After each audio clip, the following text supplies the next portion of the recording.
ഇന്ന് നല്ലൊരു beef fry ഉണ്ടാക്കിയാലോ.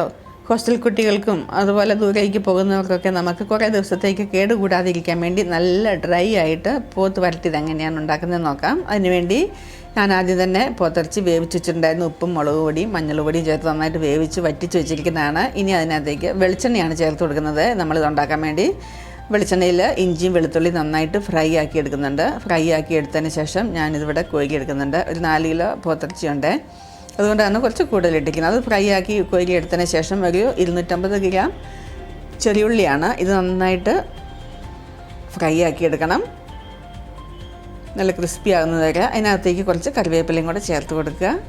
കറിവേപ്പിലയും കൂടെ ചേർത്ത് കൊടുത്ത് നന്നായിട്ട് ഫ്രൈ ആക്കി എടുക്കുക. ബിരിയാണിക്കൊക്കെ നമ്മൾ ഫ്രൈ ആക്കി എടുക്കുന്നത് പോലെ നന്നായിട്ട് ഫ്രൈ ആക്കി എടുക്കുക. ഇനി അതിനകത്തേക്ക് നേരത്തെ നമ്മൾ തയ്യാറാക്കി ഇഞ്ചിയും വെളുത്തുള്ളിയും കൂടി ഇട്ട് കൊടുക്കുക. പിന്നെ പൊടികൾ ചേർത്ത് കൊടുക്കുക. മുളക് പൊടി, മഞ്ഞൾ പൊടി അല്പം നേരത്തെ ഇതൊക്കെ ചേർത്താണ്, അതനുസരിച്ച് വേണം ചേർത്ത് കൊടുക്കാൻ. പെരിഞ്ജീരകം പൊടിച്ചതാണ് 1 സ്പൂൺ ചേർത്ത് കൊടുക്കുക.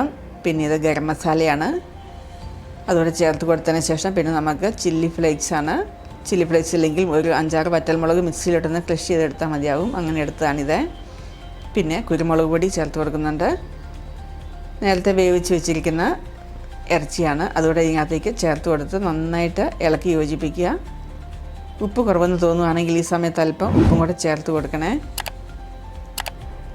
ഇത് നന്നായിട്ട് കുറേ നേരം ഫ്രൈ ആക്കി ഇതുപോലെ നല്ല ഡ്രൈ ആയിട്ട് തണുത്തതിന് ശേഷം കുട്ടികൾക്കും മറ്റും പുറത്ത് പോകുന്നവർക്കൊക്കെ പാക്ക് ചെയ്ത് കൊടുക്കാവുന്നതാണ്. സൂപ്പർ ടേസ്റ്റുള്ള ബീഫ് ഇവിടെ തയ്യാറായിട്ടുണ്ട്. അപ്പോൾ നിങ്ങൾക്ക് ഈ വീഡിയോ ഇഷ്ടപ്പെട്ടെങ്കിൽ തീർച്ചയായിട്ടും ഒന്ന് ലൈക്ക് ചെയ്ത് ഷെയർ ചെയ്ത് സബ്സ്ക്രൈബ് ചെയ്യണേ.